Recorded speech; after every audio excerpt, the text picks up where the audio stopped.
Good morning to all of you, dear friends, respected sir and ma'am. Last 2 दिन से मैं आपकी class नहीं ले पाया, उसके लिए सो सॉरी। कुछ व्यक्तिगत कार्यों की वजह से व्यस्तता होने के कारण मैं आपकी क्लास नहीं ले पाया, लेकिन फिर कंटिन्यू कर रहा हूँ। जो भी आपकी क्वेरी हो वो आप ग्रुप में छोड़ दीजिए, मैं टाइम निकाल करके उसे पूरा कर दूंगा। एक क्वेश्चन आया था, सेंट्रलाइजेशन एंड डिसेंट्रलाइजेशन एडमिनिस्ट्रेशन क्या होता है। तो सबसे पहले चीज़ हमें वर्ड फिलॉसफी को जानना बहुत ज़रूरी होता है कि आखिरकार सेंट्रलाइजेशन है क्या, डिसेंट्रलाइजेशन है क्या। तो जो सेंट्रलाइजेशन है वो केंद्रीकरण की प्रवृत्ति को दर्शाता है और डिसेंट्रलाइजेशन विकेंद्रीकरण की प्रवृत्ति को दर्शाता है। केंद्रीकरण मतलब एक केंद्र में एक ही जगह पे डेवलपमेंट की बात होती है, और जो विकेंद्रीकरण है तो वो दूर दूर जा करके मतलब फैलाव करना, एक्सटेंशन करना। तो वो चीज़ आप समझ लीजिएगा। इसका जो टर्म्स है, केंद्रीकरण मतलब एक जगह नज़दीक ही किसी विशेष क्षेत्र को डेवलप सिस्टम में लेकर के आना, और विकेंद्रीकृत क्या होता है, दूर दूर तक जरूरतमंद स्थानों को, इलाकों को, क्षेत्रों को लाभ पहुंचाना और उनकी आवश्यकता के अनुसार या उनकी ज़रूरतों के अनुसार वो फैसिलिटी उपलब्ध कराना जो उनकी ज़रूरत है। ठीक है, तो ठीक इसी प्रकार से हम एजुकेशन सिस्टम में आते हैं तो थोड़ा सा जान लेते हैं कि सामान्य अर्थों में केंद्रीकरण से आशय संगठन से संबंधित विभिन्न क्रियाओं पर लिए जाने वाले निर्णय के अधिकारों का संगठन के उच्च प्रशासकों के पास केंद्रित होना है।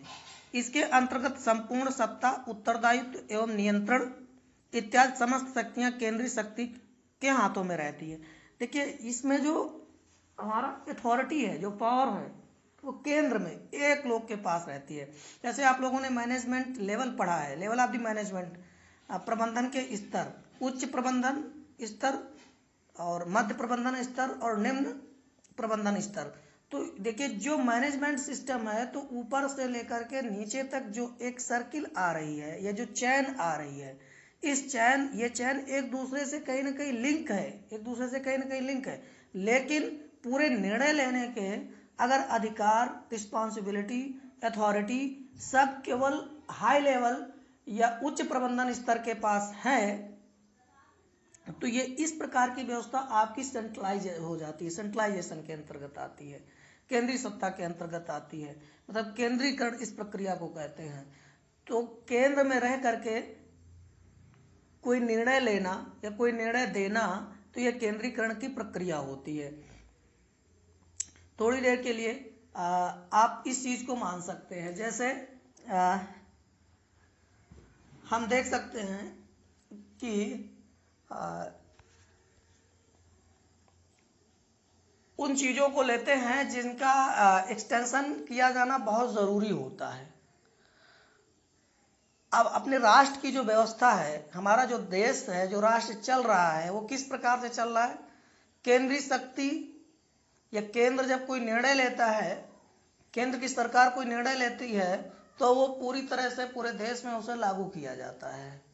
लेकिन विषम परिस्थितियों में केंद्र इन चीजों को लेते, पूरी तरह से संपूर्ण राष्ट्र की व्यवस्था को देख पाना उसके लिए मुश्किल होता है। तो वो अपनी सत्ता को, अपने पावर को ट्रांसफर करते हैं, हस्तांतरण करने की जो प्रक्रिया है वो उस चीज के अंतर्गत आती है, जिसे हम विकेंद्रीकृत कहते हैं। इसके अंतर्गत आप जो पंचायती राज चुनाव या स्थानीय निकाय, इन चीजों को आप लेकर के देख सकते हो कि ये हमारी विकेंद्रीकरण का ही प्रारूप है। जिन शक्तियों का अथॉरिटी ट्रांसफॉर्मेशन हुआ है तब दूसरे लोगों के पास गई है शक्तियां, उस प्रकार से इसको हम समझ सकते हैं। दूसरी बात, अब इसके सर्किल में आप देख रहे हो कि जो निर्णय लेने का अधिकार है, कोई सेंटर है, उस सेंटर से जो अन्य चीजें हैं दूर जा रही हैं, दूर दूर थोड़ा उसी लोकल एरिया में है, लेकिन उनका जो अथॉरिटी पावर है, उनका एक सेंटर है, डिसीजन वही लेते हैं। ठीक इसके विपरीत जब हम विकेंद्रीकरण में जाते हैं तो विकेंद्रीकरण से शक्ति के विभाजन से होता है, शक्ति के विभाजन से होता है, मतलब डिवाइड ऑफ द पावर होता है, शक्ति को डिवाइड कर दिया जाता है। अर्थात विकेंद्रीकरण में उच्च प्रशासकों या उच्च शासकों के पास अधिकार केंद्रित न होकर इनका विभाजन विभिन्न स्तर पर होता है। जैसे मैंने बताया ना, जो लेवल ऑफ मैनेजमेंट को आप देख रहे हैं, तो high level of management, middle level of management, low level of management, जो निर्णय लेने की शक्ति है सबकी अपनी अलग अलग है, सबकी अपनी अलग अलग है। तो आप इस फिगर को भी देख रहे होंगे कि जो सेंटर में है तो उससे जो संस्थाओं का एक्सटेंशन हुआ, तो प्रत्येक संस्था को पूर्णतः स्वतंत्र छोड़ा गया अपनी अपनी बातों को कहने के लिए, सोचने के लिए, देखने के लिए और निर्णय लेने के लिए, अपने स्तर से डेवलप करने के लिए। कहना जो आदेश, निर्णय, प्रक्रिया बनाए जा रहे हैं तो उन पर वो काम करते हैं। अब एक कॉन्सेप्ट को समझिए, जैसे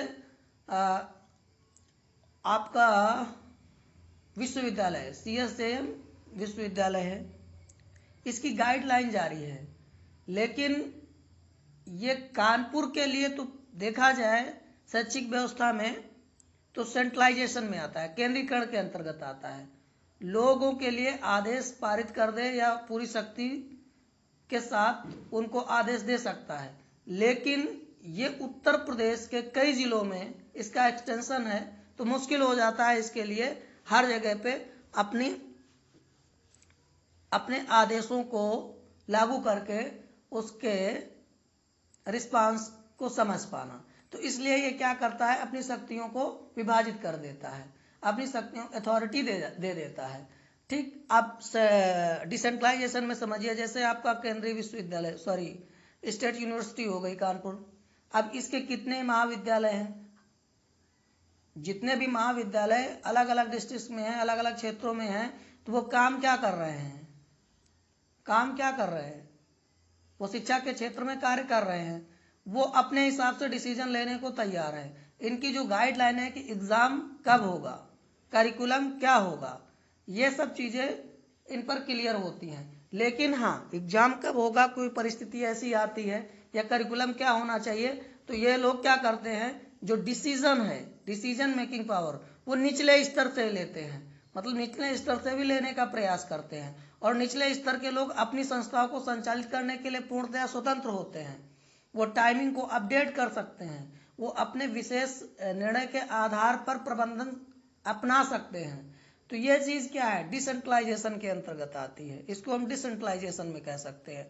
ठीक इसी प्रकार से और हम आगे चलते हैं, जैसे केंद्र स्तर से शिक्षा व्यवस्था को देख रेख कर पाना थोड़ा बहुत मुश्किल हो जाता है, इतने बड़े पूरे राष्ट्र में शैक्षिक व्यवस्था को केंद्रीय स्तर से देख पाना।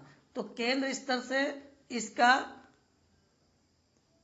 स्टेट स्तर पर वो किया जाता है, स्टेट स्तर पर भेजने का प्रयास किया जाता है शक्ति का ट्रांसफर। जो स्टेट होता है वो जिले स्तर पर भेजता है, और जिला स्तर क्या करता है, वो ब्लॉक स्तर पर भेजता है, और ब्लॉक स्तर जो ग्राम पंचायत स्तर पर इन चीजों को, शैक्षिक व्यवस्थाओं को संचालित करने का प्रयास करता है। जैसे आप प्राइमरी विद्यालयों को देखिएगा, प्राइमरी विद्यालयों को, क्योंकि यूनिवर्सलाइजेशन ऑफ एजुकेशन का जो कॉन्सेप्ट चल रहा है SSA के तहत, ऑपरेशन ब्लैक बोर्ड, जिन योजनाओं को लाया गया, उन योजनाओं के माध्यम से बहुत तेजी से एक्सटेंशन किया गया, कहने का मतलब डिसेंट्रलाइजेशन किया गया शिक्षा का। जब शिक्षा का डिसेंट्रलाइजेशन किया गया तो ये भारत के कोने कोने तक शिक्षा पहुंची, लेकिन अब शिक्षा तो वहां तक पहुंच रही है, लेकिन उसकी शासन और प्रशासन तक निर्णय लेने की शक्ति केवल केंद्र तक अगर सीमित हो जाएगी तो व्यवस्था सही तरीके से संचालित नहीं हो पाएगी। तो जो केंद्रीय सत्ता है उसे हस्तांतरित करके वहां तक पहुंचाने का प्रयास किया गया है जहां पर वो संस्था है। तो इसीलिए आप लोगों ने देखा होगा, जो प्राइमरी स्तर के विद्यालय होते हैं तो उन विद्यालयों में एक लोक शिक्षा समिति बनती है, जिनका अध्यक्ष प्रधान होता है, या गांव के 4-5 लोग होते हैं। तो उस गांव के लोग मतलब जब उस शिक्षा समिति में शामिल हो जाते हैं तो एक प्रकार से निर्णय लेने का पावर या नीति निर्माण की प्रक्रिया या कोई बैठक की कार्यवाही वो गांव के समुदाय के साथ होती है, उसके डेवलपमेंट की बात होती, जो आवश्यकताएं होती हैं वो वहां से भी पूर्ति की जाती हैं। तो ये एक प्रोसेस होता है डिसेंट्रलाइजेशन का, सत्ता हस्तांतरण। अब आप मैनेजमेंट कॉलेज को देख लीजिएगा, जैसे जो मैनेजमेंट कॉलेज होते हैं सेकेंडरी लेवल पे, माध्यमिक स्तर पे या प्राइमरी लेवल पे, टीचरों की नियुक्ति को लेकर के कि अगर गवर्नमेंट नहीं दे पा रही है तो फिर वो अपने स्तर से टीचरों की नियुक्ति कर लेते हैं।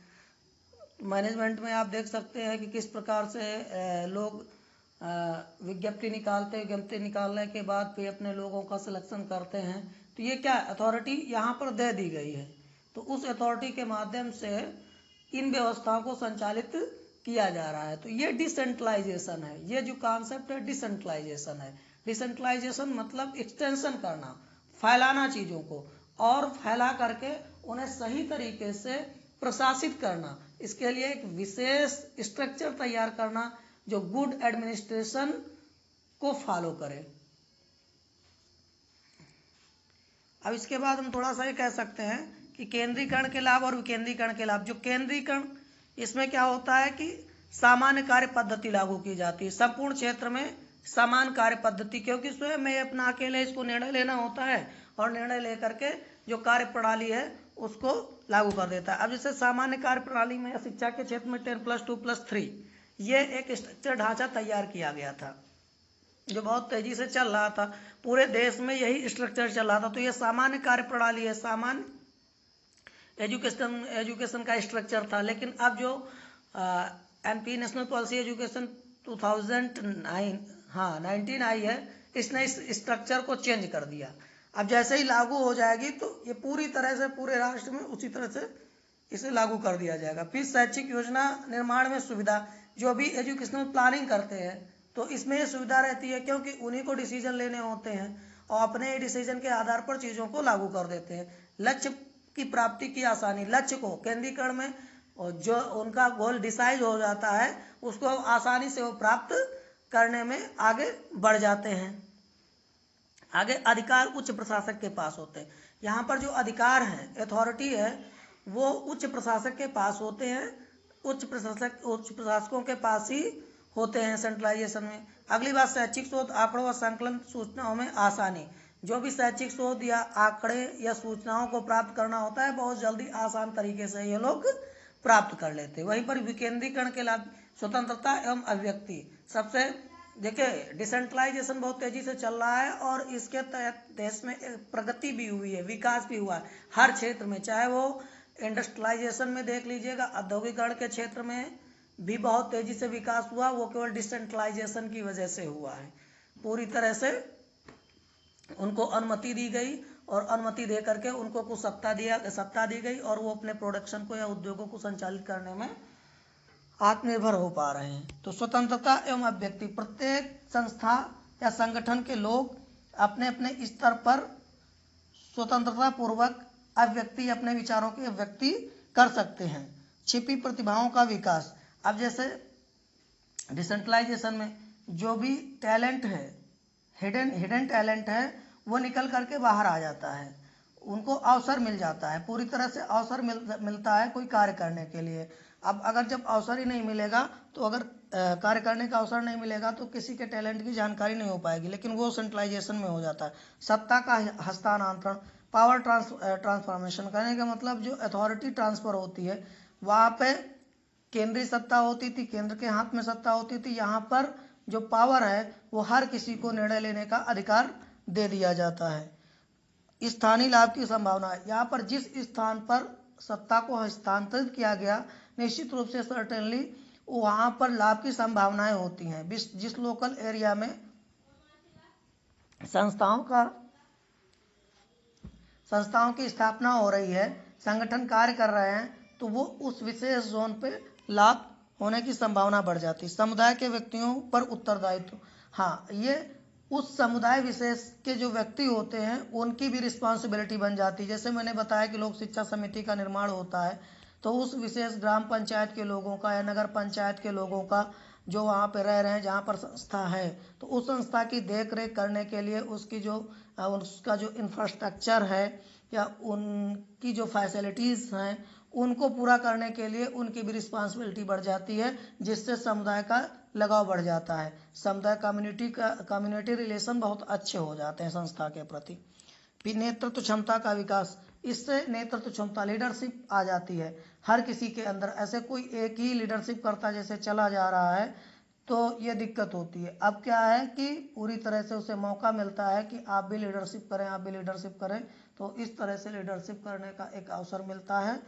ये एक प्रकार से हम ये कह सकते हैं कि जो डिसेंट्रलाइजेशन है ये फॉलो करते हैं डेमोक्रेटिक वैल्यू को, जबकि जो सेंट्रलाइजेशन है वो कहीं हद तक एटोक्रेटिक वैल्यू को डेवलप करती है।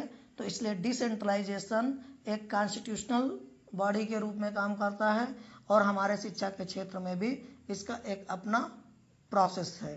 अब डिसेंट्रलाइजेशन के अंतर्गत और आप मान सकते हो जैसे कोई संगठन है बहुत बड़ा, या फिर जैसे BHU है, अब बनारस हिंदू यूनिवर्सिटी को ले लो, तो है यूनिवर्सिटी पूरी सेंट्रलाइज हो गई।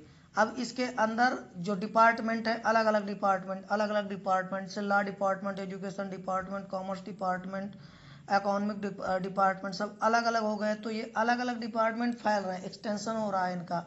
तो इसको हम थोड़ी देर के लिए समझ सकते हैं कि ये एक डिसेंट्रलाइजेशन का कॉन्सेप्ट है, ये डिसेंट्रलाइजेशन का कॉन्सेप्ट है।